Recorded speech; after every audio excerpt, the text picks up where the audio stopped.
Hello everyone. In this video we're going to be talking about domes. There are 6 dome spells, and in this video we're going to talk about them.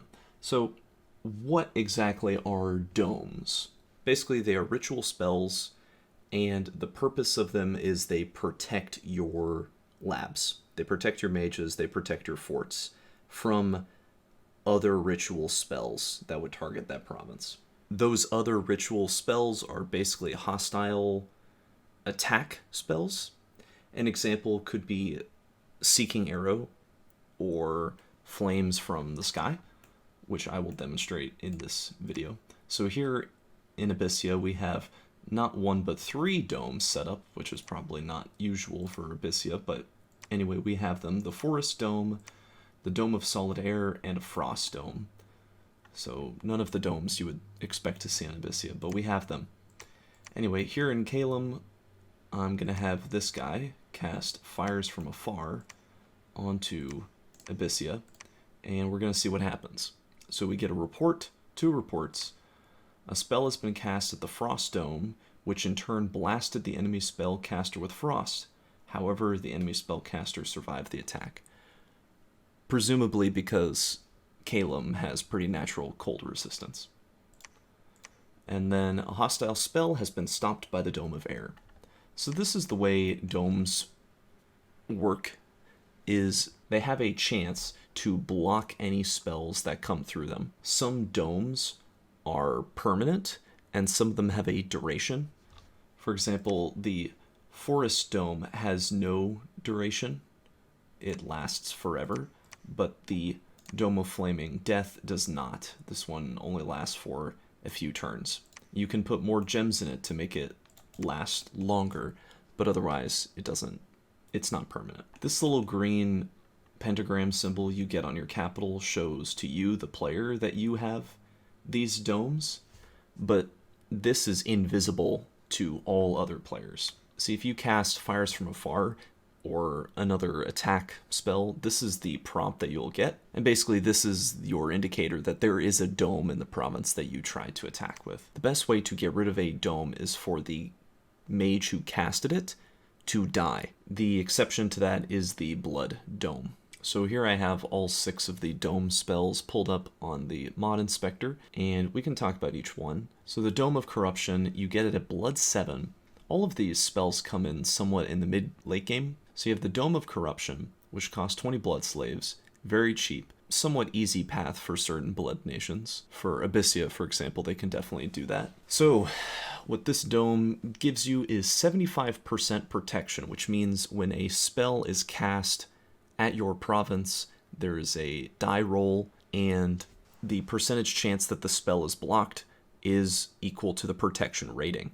So the Dome of Corruption is pretty good for blocking spells. It's not the best, but it's pretty good. It also has a Dome Trap, which means the caster who casted an attack spell into the dome will have this trap applied to them. So in this case, it would be the Caelem mage. He would have to roll magic resistance or else become feeble-minded. So okay, Dome of Corruption seems pretty good, and it gives you +2 magic in the province that you cast it in. However, and this is almost a constant between all domes, friendly spells will also be blocked, which means friendly spells also have to go through this die roll chance of perhaps getting blocked by the dome. Something that this little yellow text doesn't mention is that when Dome of Corruption is casted, the mages will constantly get horror marked. It's a slow buildup of horror marks, but they will get horror marked over time. And because the Dome of Corruption doesn't go away if the mage dies, the Dome of Corruption is actually a somewhat useful offensive spell, while still being defensive in nature. And what I mean by that is, say you are losing a province, you're losing a fort, you're losing a forward lab, you can cast Dome of Corruption to make that province a little less sustainable for your opponent to sit in. Now they're also going to be getting horror marked too. Any mage inside of the dome is going to get horror marked if they spend enough time there.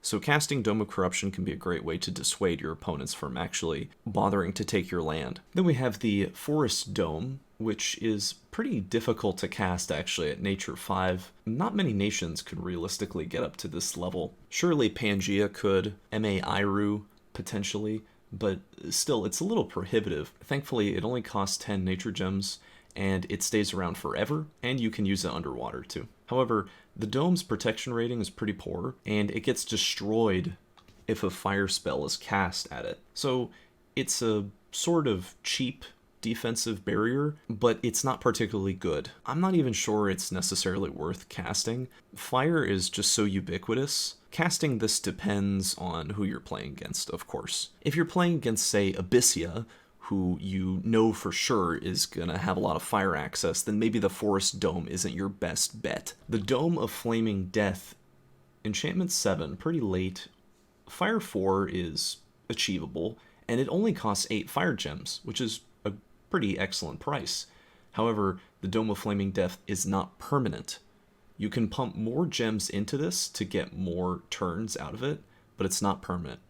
Furthermore, the Dome of Flaming Death does not actually come with a protection rating, it only has a trap. Now the trap is pretty good.